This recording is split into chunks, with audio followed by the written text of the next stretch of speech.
السلام علیکم ورحمۃ اللہ وبرکاتہ۔ آج کی صورت مبارکہ کا نام سورہ مطففین ہے۔ یہ مکی صورت ہے۔ اس کا 1 رکوع ہے اور 36 آیات ہیں۔ آیت نمبر 1 میں اللہ پاک فرما رہے ہیں ویل للمطففین کہ بڑی خرابی ہے ناپ تول میں کمی کرنے والوں کے لیے۔ آیت مبارکہ میں جو لفظ ویل استعمال ہوا ہے یہ 2 حروف سے مل کر بنا ہے، واو اور یا سے، جس کو وئی کہا جاتا ہے۔ یہ کسی کی حالت پر افسوس، دکھ، غصہ اور حسرت کے لیے استعمال ہوتا ہے۔ اسی کے بالمقابل ایک اور لفظ استعمال ہوتا ہے وئی، وہ جو واو، یا اور ہا سے ہوتا ہے، اور وہ کسی پر رحم کے انداز میں افسوس کرنے کے لیے استعمال ہوتا ہے۔ ہم باقی زبانوں میں یہ دیکھتے ہیں کسی بھی قسم کے جذبات کے اظہار کے لیے وہاں پہ کچھ علامات کا استعمال کیا جاتا ہے، مگر عربی زبان میں یہ خاصیت ہوتی ہے کہ وہاں پہ جذبات کے اظہار کے لیے علامات کا استعمال نہیں ہوتا، بلکہ الفاظ کے اندر ہی جذبات بھی ہوتے ہیں۔ جیسے کہ ہم ایک لفظ قرآن پاک میں بار بار پڑھتے ہیں کلا، ہرگز نہیں، اس میں ایک گویا کہ اللہ کی طرف سے ڈانٹ ہوتی ہے۔ جیسے اس آیت مبارکہ میں لفظ ویل استعمال ہوا ہے، اس میں اللہ پاک کا غصہ ہے، اس کا اظہار ہو رہا ہے۔ یہی لفظ ہمیں حدیث مبارکہ میں بھی نظر آتا ہے، ویل للعقاب۔ نبی علیہ السلام نے ایک مرتبہ فرمایا کہ تباہی ہے ان ایڑیوں کے لیے جو کہ وضو میں خشک رہ جاتی ہیں۔ تو گویا کہ آپ کے وضو کے فرض کے اوپر فرق پڑ رہا ہے، تو وہاں پہ بھی ایسی ایڑیوں کے لیے جو ہے ایک تنبیہ کے لیے لفظ استعمال ہوا ہے۔ مگر غور طلب بات یہ ہے کہ صورت مبارکہ کا آغاز ہی جو ہے وہ اتنی شدت کے انداز میں اور غصے کے انداز میں کیا جا رہا ہے کہ ویل للمطففین کے ناپ تول میں کمی کرنے والوں کے لیے بہت بڑی ہلاکت ہے۔ مطففین کون ہوتے ہیں؟ یہ لفظ مطففین جو ہے یہ تف سے بنا ہے، طا فا فا، یہ 3 حروف اس میں استعمال ہوتے ہیں، اور پھر یہ باب تفعیل سے تطفیف بن گیا اور اسی سے یہ مطفف بن گیا۔ جیسے کہ ہم اردو کی زبان میں تکلف بولتے ہیں اور اسی سے لفظ متکلف بنا ہے، اور اسی سے آگے متکلفین کا لفظ بھی ہم اردو میں استعمال کرتے ہیں۔ اہل لغت تف کا یہ معنی بیان کرتے ہیں کہ جب آپ کوئی برتن بھرتے ہیں تو بھرنے کے بعد جو اس کے کناروں سے زائد چیز نیچے گر جاتی ہے اس کو تف کہا جاتا ہے۔ پھر یہی لفظ جو ہے ناپ تول میں بھی استعمال ہونے لگا کہ ناپ کرتے وقت جو پیمانہ بھرا جاتا ہے اس میں جو تھوڑی سی کمی کر دی جاتی ہے اس کو تف کہا جانے لگا۔ اور اس کا پس منظر یہ ہے کہ عربوں کے پاس کوئی اوزان نہیں ہوا کرتے تھے جس سے وہ چیزوں کو ایک دوسرے کو ماپ کر دیا کرتے تھے، تو ان کے پاس برتن ہوا کرتے تھے کہ جیسے یہ کلو کا برتن ہے یا 5 کلو کا برتن ہے یا 10 کلو کا برتن ہے، اور جب وہ آپس میں کو خرید و فروخت کرنی ہوتی تھی تو وہ انہی برتنوں کے ذریعے کیا کرتے تھے۔ اب اگر ایک برتن میں جو کہ 5 کلو کا برتن ہے اگر اس میں کھجوریں ہیں تو اگر اس سے کوئی مٹھی پر کھجور نکال لیتا ہے تو وہ بظاہر محسوس نہیں ہوتا تھا۔ اسی طریقے سے فرض کریں کہ اگر ایک چاول کا برتن ہے یا دال کا برتن ہے، اگر اس میں سے آپ مٹھی ایک نکال بھی لیتے ہیں یا 2 مٹھیاں آپ نکال بھی لیتے ہیں تو وہ اتنی مقدار نہیں ہے کہ جس سے تولا یا ماپا جا سکتا ہو۔ تو اتنی تھوڑی سی چیز کو جو ہے یا اس کی کمی کو جو ہے وہ تف کہا جاتا ہے۔ اور آیت مبارکہ کا مزاج بھی یہی ہے کہ ایسے لوگوں کے لیے بہت بڑی تباہی ہے جو اتنی چھوٹی سی مقدار اور اتنی حقیر سی چیز کے لیے اپنا ایمان بیچ دیتے ہیں۔ اسی لیے مفسرین کرام جی فرماتے ہیں کہ اس صورت مبارکہ کا موضوع کوئی بہت بڑا جرم، کوئی بہت بڑا گناہ یا کوئی بہت بڑے چور کے بارے میں بیان نہیں ہے، بلکہ بہت معمولی اور حقیر چیز کی کمی کے بارے میں ہے، جسے انسان بہت حقیر سمجھتا ہے لیکن اللہ کے ہاں وہ بہت بڑی شمار ہوتی ہے۔ اس صورت مبارکہ کا پچھلی صورت مبارکہ کے ساتھ ربط یہی بنتا ہے کہ اس میں ہم نے یہ کہا تھا کہ آخرت کا انکار کن کن طریقوں سے کیا جاتا ہے، تو گویا کہ ایسا انسان جو کہ اتنی چھوٹی سی کمی کر کے اپنی آخرت کو نقصان پہنچاتا ہے، بظاہر تو وہ آخرت کا انکار نہیں کر رہا مگر اس کا عمل بتا رہا ہے کہ اسے آخرت کے حساب کتاب کی کوئی پرواہ نہیں ہے۔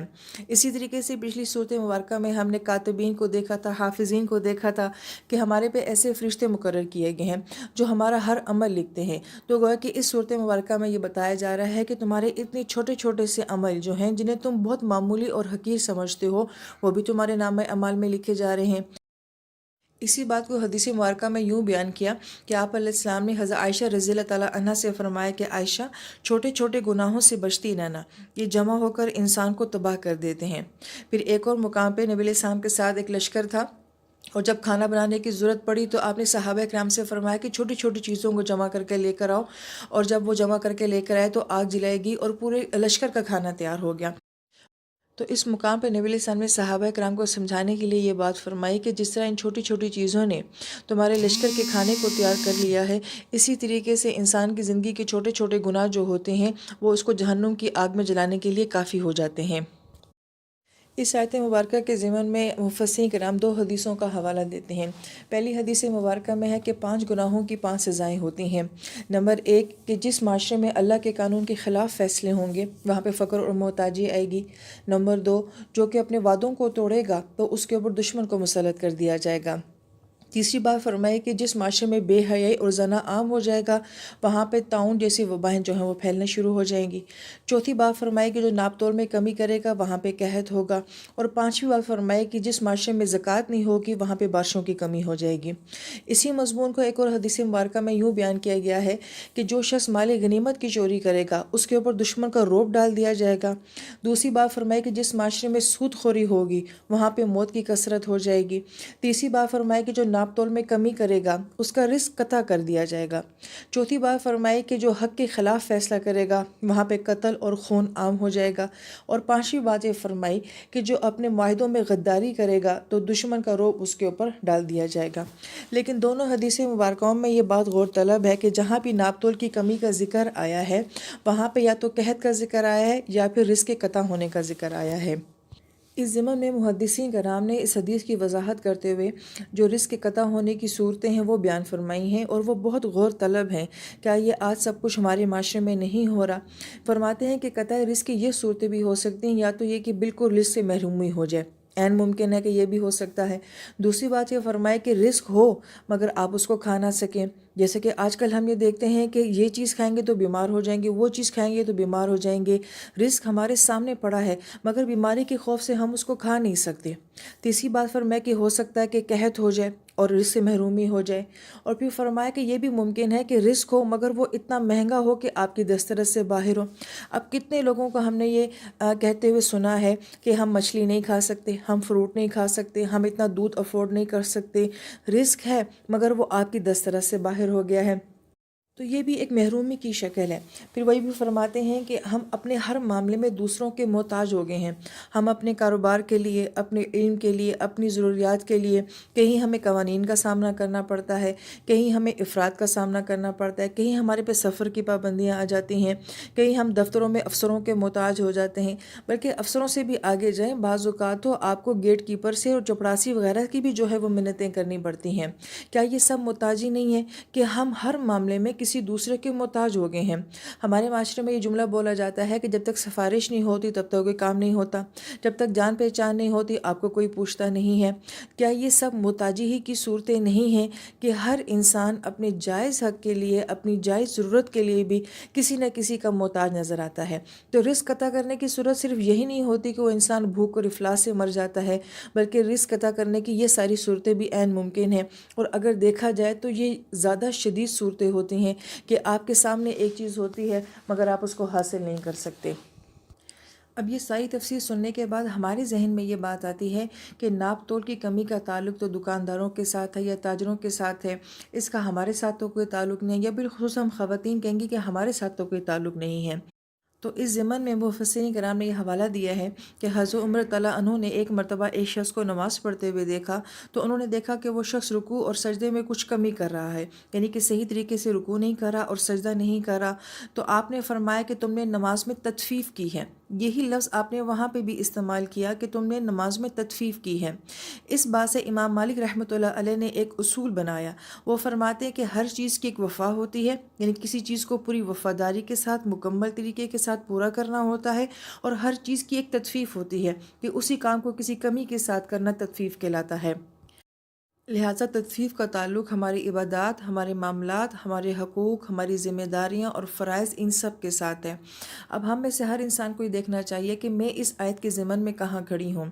تو اگر ہم اجتماعی لحاظ سے یہ دیکھیں تو ہم لوگ گورنمنٹ کے اداروں کے ساتھ کیا کرتے ہیں؟ گورنمنٹ ہسپتال دیکھ لیجئے، اسکول دیکھ لیجئے، ادارے دیکھ لیجئے کہ ہم اسے کس طرح سے استعمال کرتے ہیں کہ یہ تو گورنمنٹ کی چیز ہے۔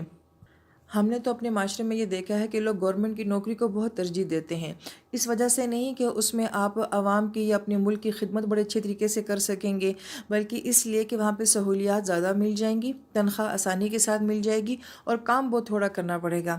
اور پرائیویٹ اداروں سے تھوڑا سا انسان اوائڈ اس لیے کرتا ہے کہ وہاں پہ کام زیادہ کرنا پڑتا ہے مگر وہاں پہ پیسہ اتنا زیادہ نہیں ہے۔ ہمارا یہ رویہ کیا تطفیف نہیں ہے؟ ہم جہاں اور جس ادارے میں نوکری کر رہے ہیں کیا ہم وہاں پہ وقت پہ پہنچتے ہیں، اور کیا وقت سے پہلے وہاں سے آ جاتے ہیں یا وقت کے بعد وہاں سے نکلتے ہیں؟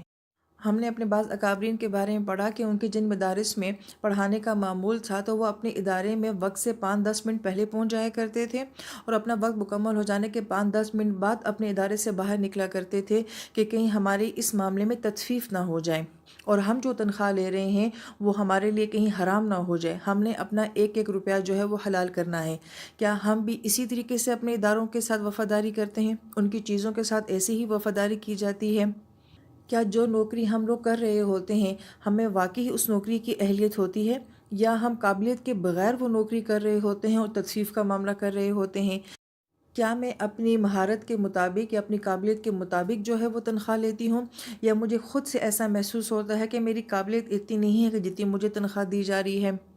ہم کسی سے کوئی چیز مانگ کر لے کر جاتے ہیں استعمال کے لیے، تو کیا ہم اس کو اتنا ہی استعمال کرتے ہیں کہ جتنا ہم اس کو پیسہ دے رہے ہیں؟ جیسے کہ رینٹ کا کام ہوتا ہے یا کرائے کے مکان ہوتے ہیں، ہم جتنا اس کو کرایہ دے رہے ہیں کیا ہم اس کے مکان کا خیال بھی ویسے رکھ رہے ہیں کہ نہیں رکھ رہے ہیں؟ یا ویسے بھی اگر کوئی میری گاڑی استعمال کرنے کے لیے میرے سے لے کر جاتا ہے تو کیا وہ میری گاڑی کو اتنی ذمہ داری کے ساتھ احساس کر رہا ہے، یا پھر مال مفت دل بے رحم کی طرح استعمال کر رہا ہے؟ کیا ایک استاد اپنے شاگرد کو بغیر تطفیف کے علم دے رہا ہے؟ کیا ماں باپ اپنی اولاد کو بغیر تطفیف کے جو ہے وہ تربیت دے رہے ہیں؟ اور کیا ایک شوہر اپنی بیوی کے ساتھ یا بیوی اپنے شوہر کے ساتھ بغیر کسی تطفیف کے حقوق ادا کر رہی ہے؟